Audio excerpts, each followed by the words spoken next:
Hi, I'm Natalie Wood, an Associate Solicitor in the Boys Turner Employment Team. In this employment podcast series, we've been looking at the different elements of corporate support work that we do as employment lawyers, which is integral to any corporate acquisition.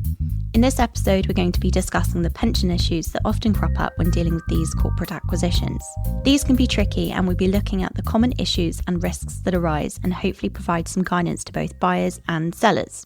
I've been speaking to Maria Riccio, who is a pension specialist lawyer, and she started by giving me an overview of an employer's pensions obligation. I think in terms of the basic points, every employer now has to have a workplace pension scheme. That was as a result of the Pensions Act in 2008.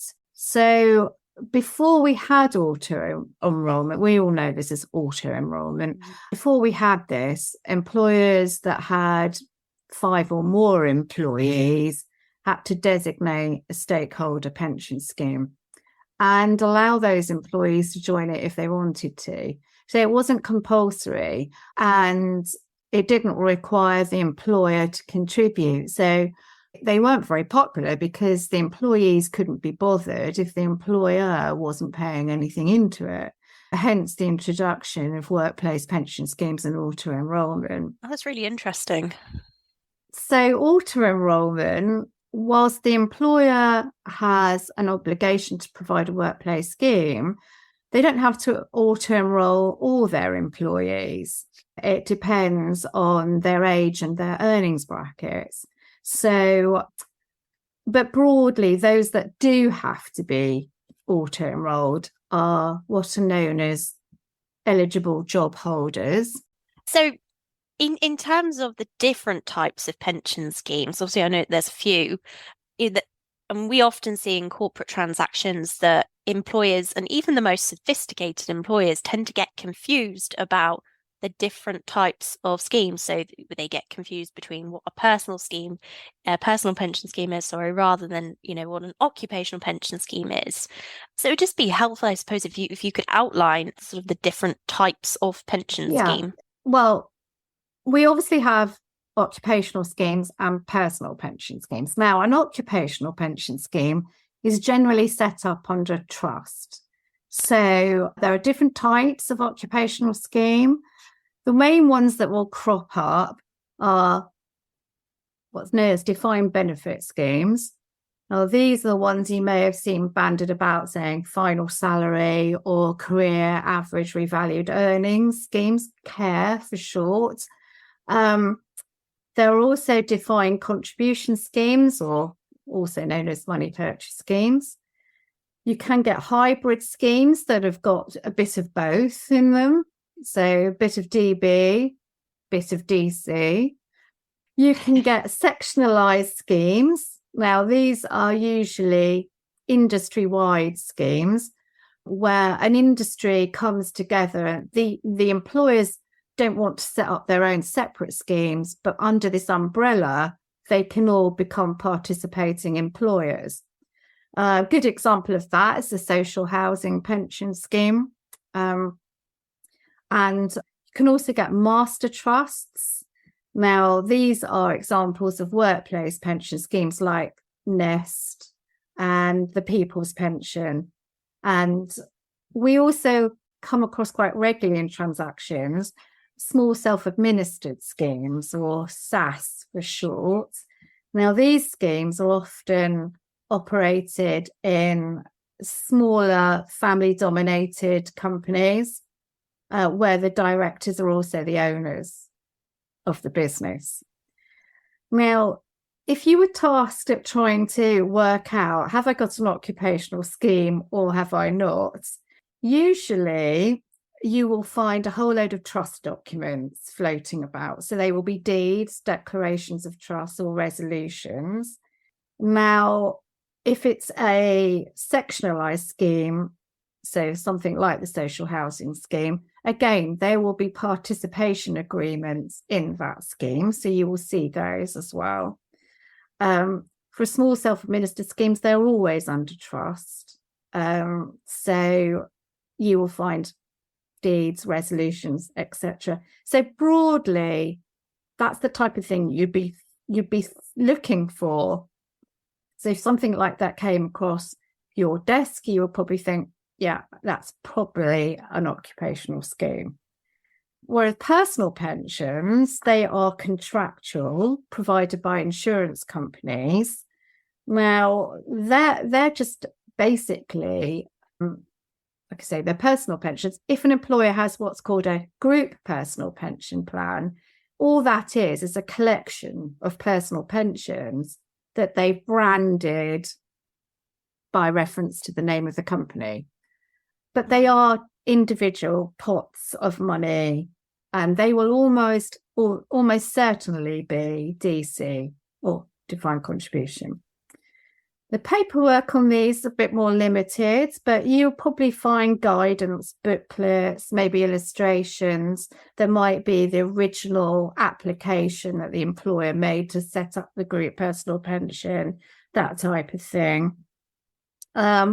Occasionally, you might find that there are separate personal pensions to the group personal pension. You find that sometimes key people that join a company might already have their personal pension and may want the employer to contribute to that instead of using their own scheme. Now, if that were the case, you would find paperwork might be more limited. You'd probably find information about the contributions that are being paid to it. But you also have to be careful to make sure that that dovetails properly with the auto-enrolment obligations that an employer has. So it does get quite tricky. So we've talked about the differences between share and asset purchases in previous podcasts, and have highlighted how the nature of the transaction can affect key areas of concern for a buyer and the potential liabilities. And we can come on to those. But starting first with a share purchase, what happens to an employee's pension post-completion? And what would a buyer want to know or understand through the DD process from a pensions perspective? Okay, well, generally, if the target employer is the main employer in a pension scheme, we call that the principal employer. And it's a single employer scheme. So in other words, XYZ company has got its own pension scheme and it's only for them. There's no other employer in it. And that is the company that's the target. XYZ company is the target. Then that scheme that it operates will generally follow on purchase. So the purchaser will acquire that scheme. It's more complicated if XYZ company participates in a multi-employer scheme, because unless it's the principal employer of that scheme, it is likely the scheme will be left behind, and the employer will then have to set up something different, or the purchaser, post completion. But if they're coming out of a defined benefit scheme, then there are some significant tricky issues relating to that, mainly to do with funding and leaving behind liabilities. So it's too complicated to really address at this point, but it's so basically things are different, can be very, very different if you are in a multi-employer scheme, if the target's in a multi-employer scheme. So the typical points, I think, that a purchaser is going to want to know when they're undertaking due diligence is they'd want to know about compliance with the governing rules of the pension scheme, law, obviously, and any regulatory requirements. So when I talk about regulatory, there's lots of elements of that, but primarily people are going to want to know, have they complied properly with auto-enrolment? That will be a key area. They want to know the status of those pension schemes. So if they're acquiring the scheme, are they open or are they closed? What type of benefits are provided? They want to know a list of all the employees who are members and what the respective contribution levels are. I want to know about complaints. Have there been any complaints, anything taken to the ombudsman, to the regulator, or even beyond that to the High Court? Whether any changes are in process or proposed. And if it's DB, then the funding position is going to be absolutely critical. So if there's a deficit, depending on the size of that deficit, that's going to have a major impact on the whole transaction. And have you ever seen sort of an issue in relation to defined benefit schemes or sort of a deficit causing sort of an end to a potential transaction? I have. Wow. Yeah. So I've seen it quite a few times. Wow. So very, very important area for employers to be, or buyers to be mindful of. It is very important. So then, of course, if there's a small self-administered scheme, how is that going to be dealt with? Because of course, because they're normally linked with the owners of the current business, that's not going. The new buyer is not going to want to take that. So there has to be ways of working around how that can be detached away before the transaction happens, and that can have quite a lot of complications as well. So a good time frame needs to be factored in to the whole transaction if that were part of it. They also need to know about past schemes that they may have participated in, to make sure, were they actually wound up properly? Could there be any potential liabilities that still remain? There's sex equalisation. Equalisation is a massive issue. Has it been done properly or not? And then, of course, if there have been any past TUPEs, which could have involved... That lovely word that all of our clients love to hear, TUPE. They love hearing that one. But we'll talk about that a bit more later, I think. Yeah. And so presumably also a lot of new owners have their own pension arrangements too. They do. And of course, that's one of the other things, is how they're going to dovetail everything if they end up acquiring a pension scheme. For example, it could be more generous than the ones they're providing. It's a bit easier if they're not, obviously. Yeah. But they will want to know that, because they will want to have consistency of benefits right across for all their employees. And of course, if they end up acquiring a DB scheme, I would imagine that probably the first thing I'm going to want to know is how can we get rid of this as quickly as possible, with minimal pain. Yeah. So yes, they will need to know that. The funding is the main issue, because, as I said earlier, most DB schemes are underfunded, and that, of course, affects the profitability of a target or a group being acquired, massively, potentially. So, but even if you've got a well-funded scheme, the buyer is still exposed to volatile pension liabilities going forward with a DB. The assumptions that have been used for that scheme in terms of how it's valued may not actually be borne out in practice.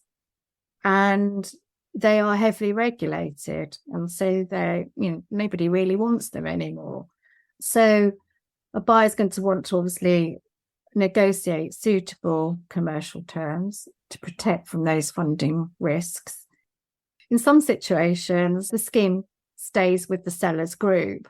So the target then is going to leave that scheme, and that can then bring about a deficit on exit.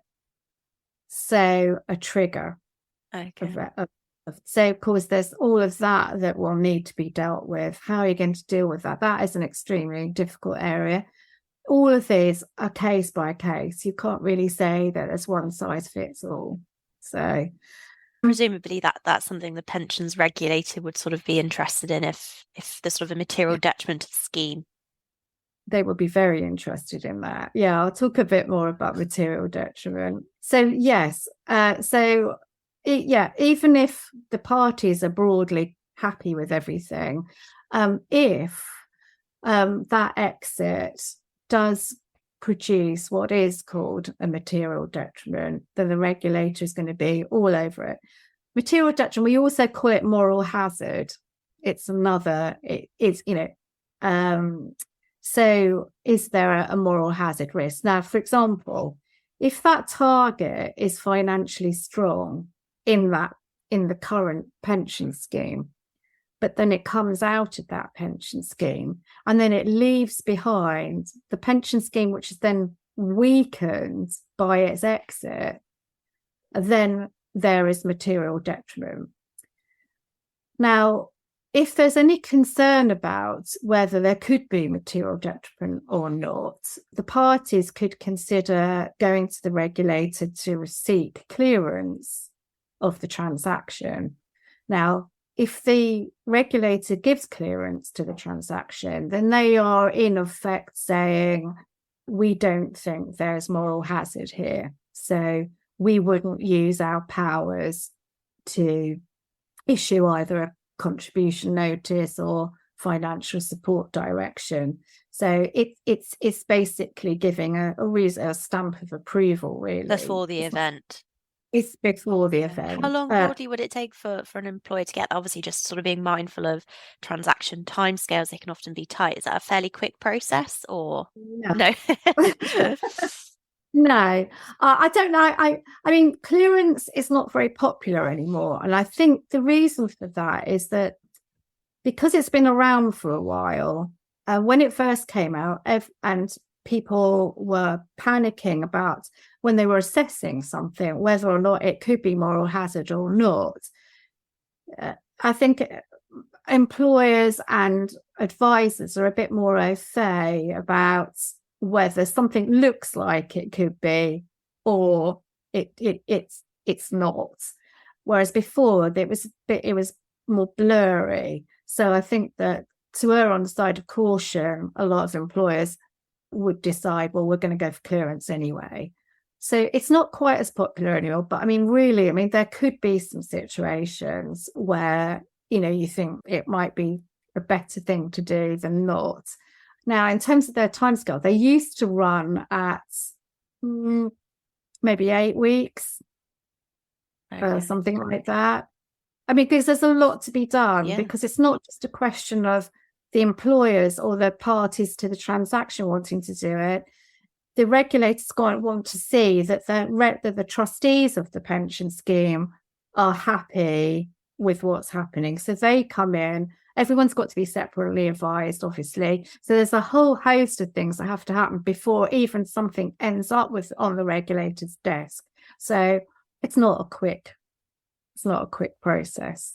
So yeah, it does need to be factored in if that were something that needed to be done. Okay. Then going on, there's obviously equalisation issues. They can create a massive funding obligation if equalisation hasn't either been done or it's not been done properly. So you see that quite regularly. There's also contractual promises outside of the scheme. So of course they can create another heavy burden of liability that you certainly wouldn't want. And in terms of DC, you'd want to know that the contributions had been deducted properly and paid over properly. Because with DC, because the benefits derive from the contributions that are paid, plus investment on top of those contributions, if those haven't been paid on time, then those members have lost investment performance. So you could end up being exposed to top up effectively. So there's a lot of potential liabilities for prospective buyers there. Is there anything that they can do to sort of mitigate these risks? Well, obviously, we'd always go for standard warranties. We'd want to get those drafted as widely as possible if you're acting for a buyer, to cover the specific risks that we see coming out of the due diligence. Now, of course, if there's any matter that is then disclosed against those warranties that ends up being concerning to the buyer, then we probably look at considering an indemnity specific to those points. For example, a Beckman type indemnity, or one that relates to funding if it's defined benefit scheme. Now, in terms of indemnities, well, that's going to be based on several factors. I mean, first of all, what's the negotiating strength as a buyer? Would they be able to actually be able to negotiate and get one? What is the overall value of the transaction compared to the liability and the likelihood of it actually being called upon? So those things that we'd need to think about before you'd even suggest going down that route. And presumably, conversely, a seller would want to try and tighten warranties as much as possible, not give away too much. And in indemnities, think about things like caps, time limits, etc. Yeah, absolutely. They'd want a cap. They'd probably want a cap in terms of amount and time, potentially. So, I mean, I think with a funding issue, they will probably want to see at least that it couldn't extend beyond the winding up of a pension scheme, for example. So, yes, so you'd be looking at those types of things. And I think that if the buyer, though, was concerned about the potential solvency of the seller and its recovery that it could get under warranties or indemnities, then you probably go straight in for a price reduction. So in an asset purchase transaction, things are a bit more complicated, as generally rights and employee occupational schemes do not transfer under TUPE, subject to certain exceptions, of course, which we'll come on to. Can you explain what a buyer needs to do in respect of employee pensions post-transfer? Yeah, that's broadly right. As a general rule, pension rights under an occupational pension scheme do not transfer. That's really important, is to make the point, it's occupational pension schemes. But there is this statutory level of protection that came about because of the Pensions Act 2004. So if you've got people that are in an occupational pension scheme and they transfer under TUPE, so if they were active members, or if they're eligible to be an active member, or they're in a waiting period to join an occupational scheme, then they have to be provided with the statutory minimum. Now, it would be possible for a buyer to provide them, if, for example, they were currently in a DB scheme, it would be possible for the buyer to provide them with DB, but like I said earlier, nobody wants to go anywhere near it. So that is highly unlikely. So if you were in a DB scheme, so people are coming from a DB scheme, then the purchaser could provide either a DC occupational scheme or a stakeholder scheme. Now, we haven't talked about stakeholder. I think it's best to probably gloss over them, because whilst there are still a few hanging around, they are pretty much dead in the water.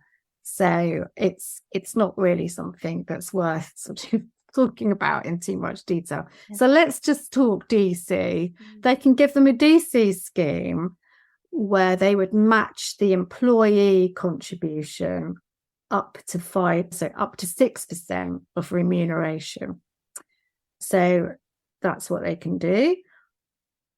But if the transferor pays solely to a DC scheme before the transfer, then membership has to be given to another DC scheme where you contribute, well, the buyer would contribute exactly the same that the transferor was paying. So this is quite interesting, because it means that whilst the first type of level you could pay is 6%, if under this DC scheme the employer was paying 4%, then the buyer only needs to pay 4%. Okay. So I think people get in their heads that they always have to pay 6%, but it's not necessarily the case. Conversely to that, if the seller's paying 10%, then you would also have to pay 10%. Wow.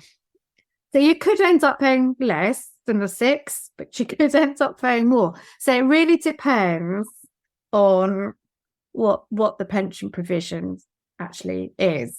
And is it different then for schemes that are not occupational pension schemes? Yes.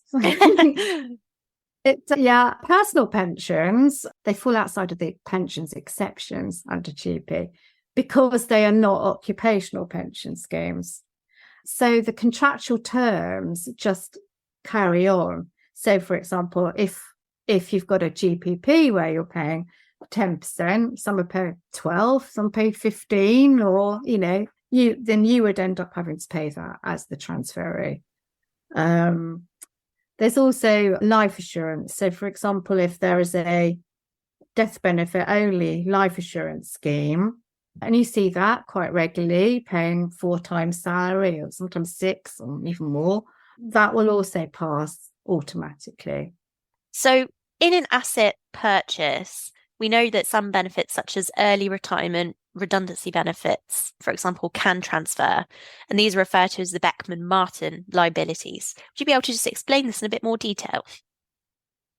Yeah, that's right. As a result of the TUPE exception that relates to occupational schemes, old age, invalidity or survivors benefits, they do not transfer. So when they're looking about what do they mean by retirement benefits here, they mean those that are paid at the end of an employee's normal working life.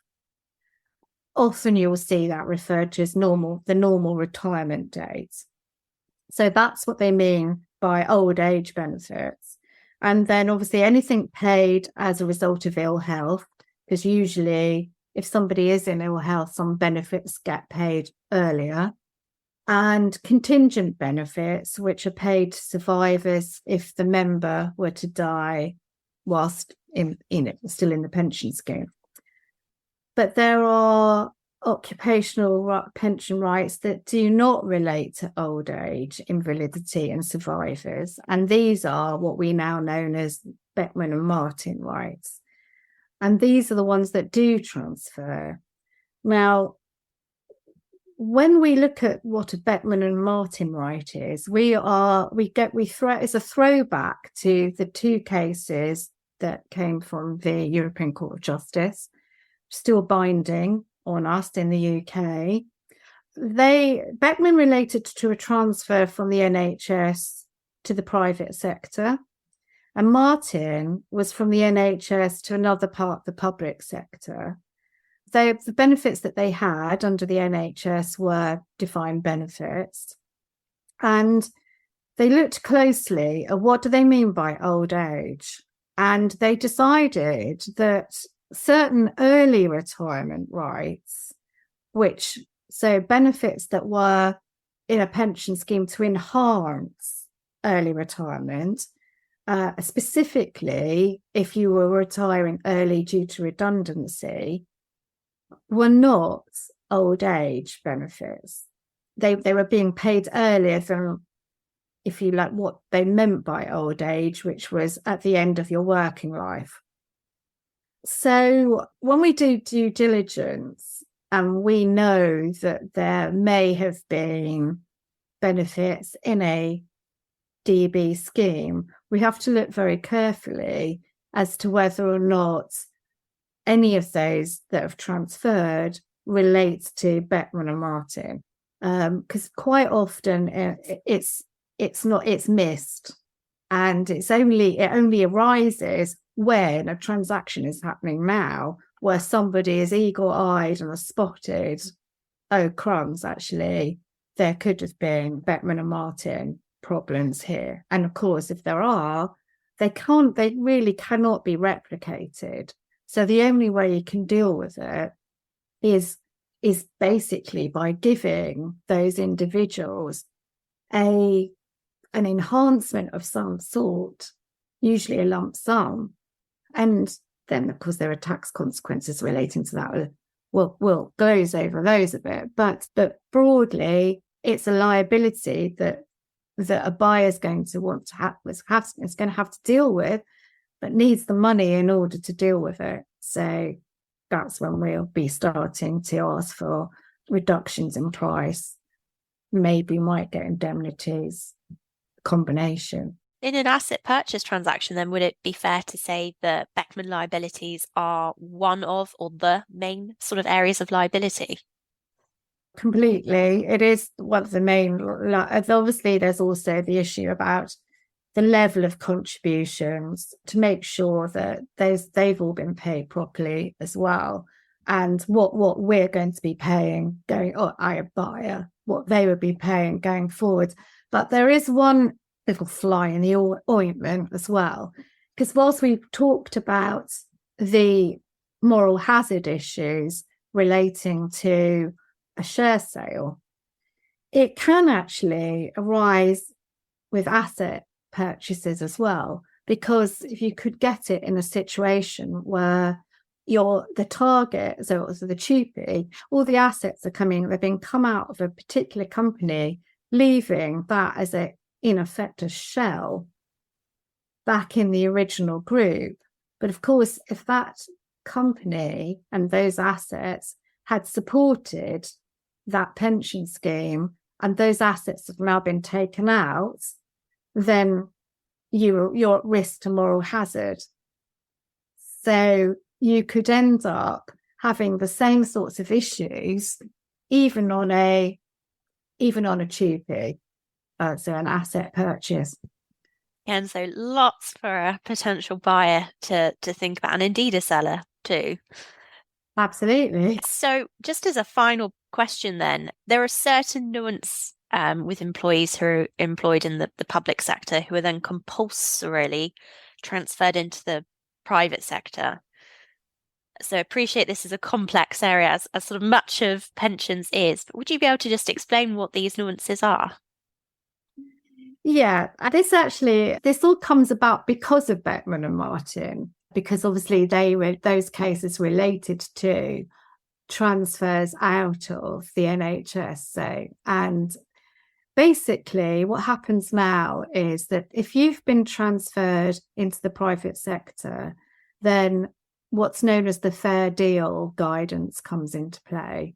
Fair deal emerged because of Beckman and Martin, and it ensures protection of pension rights above the minimum protection, which we mentioned earlier. So these are the quirks in terms of minimum protection. Originally, it came about in 1999. And if a private contractor came along, they would have had to have provided what was called a broadly comparable scheme. So, for example, if it was the NHS that the transfer was coming out of, then you would have had to produce a broadly comparable scheme to the NHS pension scheme. Now, that became very, very difficult because it was very hard for anyone to be able to provide something that was broadly comparable. It didn't have to match it, but it had to be very similar. And so that actually paid quite a lot of outsourcing contracts. So the government then introduced new fair deal, which was in 2013. And under this version, the individuals that transfer now have the rights to retain the rights to carry on participating as members in the relevant scheme. So let's take for like the e.g. the NHS scheme. But it's only for so long as they continue to be in the outsourced service function. So that's what happens with the main public sector. But fair deal doesn't relate to what we call best value authorities, for example, the local and district councils, county councils, etc.